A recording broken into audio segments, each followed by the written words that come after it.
मुकद्दस लूका उसका 21वां बाब।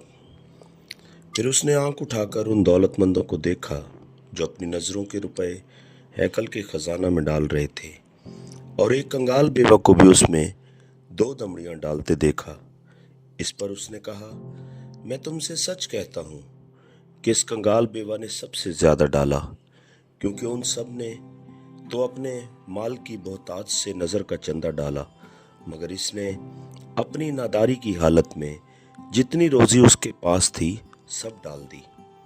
और जब बाज लोग हैकल की बाबत कह रहे थे कि वो नफीस पत्थरों और नजर की हुई चीजों से आरास्ता है, तो उसने कहा, वो दिन आएंगे कि इन चीजों में से जो तुम देखते हो यहाँ किसी पत्थर पर पत्थर बाकी न रहेगा जो गिराया न जाए। उन्होंने उससे पूछा कि ए उस्ताद, फिर ये बातें कब होंगी, और जब वो होने को हों उस वक्त का क्या निशान है? उसने कहा, खबरदार, गुमराह ना होना, क्योंकि बतेरे मेरे नाम से आएंगे और कहेंगे कि वो मैं ही हूँ, और ये भी कि वक्त नज़दीक आ पहुंचा है। तुम उनके पीछे न चले जाना, और जब लड़ाइयों और फसादों की अफवाहें सुनो तो घबरा न जाना, क्योंकि उनका पहले वाक़ होना ज़रूर है, लेकिन उस वक्त फौरन खात्मा न होगा। फिर उसने उनसे कहा कि कौम पर कौम और सल्तनत पर सल्तनत चढ़ाई करेगी, और बड़े बड़े भूचाल आएंगे, और जा बजा काल और मरी पड़ेगी, और आसमान पर बड़ी बड़ी दहशतनाक बातें और निशानियां जाहिर होंगी। लेकिन इन सब बातों से पहले वो मेरे नाम के सबब से तुम्हें पकड़ेंगे और सताएंगे, और इबादत खानों की अदालत के हवाला करेंगे, और कैद खानों में डलवाएंगे, और बादशाहों और हाकिमों के सामने हाजिर करेंगे, और ये तुम्हारा गवाही देने का मौका होगा। बस अपने दिल में ठान रखो कि हम पहले से फिक्र न करेंगे कि क्या जवाब दें, क्योंकि मैं तुम्हें ऐसी जुबान और हिकमत दूंगा कि तुम्हारे किसी मुखालिफ को सामना करने या खिलाफ कहने का मकदूर ना होगा, और तुम्हें माँ बाप और भाई और रिश्तेदार और दोस्त भी पकड़वाएंगे, बल्कि वो तुम में से बास को मरवा डालेंगे, और मेरे नाम के सबब से सब लोग तुमसे अदावत रखेंगे, लेकिन तुम्हारे सर का एक बाल भी बीका न होगा।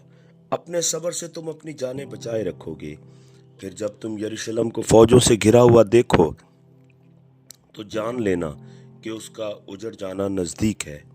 उस वक्त जो यहूदिया में हों पहाड़ों पर भाग जाएं, और जो यरूशलेम के अंदर हों बाहर निकल जाएं, और जो देहात में हों शहर में ना जाएं, क्योंकि ये इंतकाम के दिन होंगे जिनमें सब बातें जो लिखी हैं पूरी हो जाएंगी।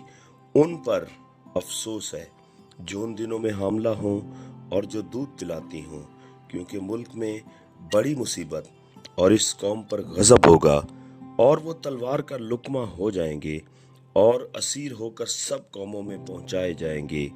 और जब तक गैर कौमों की मियाद पूरी ना हो यरूशलेम गैर कौमों से पामाल होता रहेगा, और सूरज और चांद और सितारों में निशान जाहिर होंगे, और ज़मीन पर कौमों को तकलीफ होगी, क्योंकि वो समंदर और उसकी लहरों के शोर से घबरा जाएंगे और डर के मारे, और ज़मीन पर आने वाली बलाओं की राह देखते देखते लोगों की जान में जान न रहेगी, इसलिए कि आसमान की कुव्वतें हिलाई जाएंगी।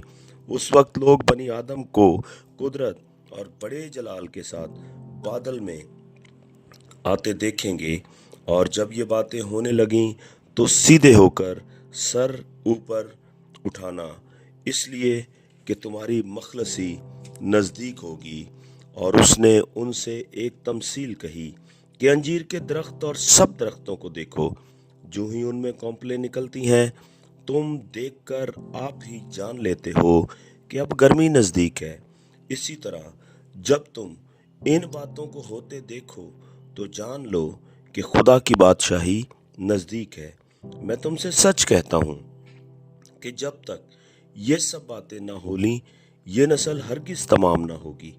आसमान और ज़मीन टल जाएंगे, लेकिन मेरी बातें हरगिज ना टलेंगी। बस खबरदार रहो।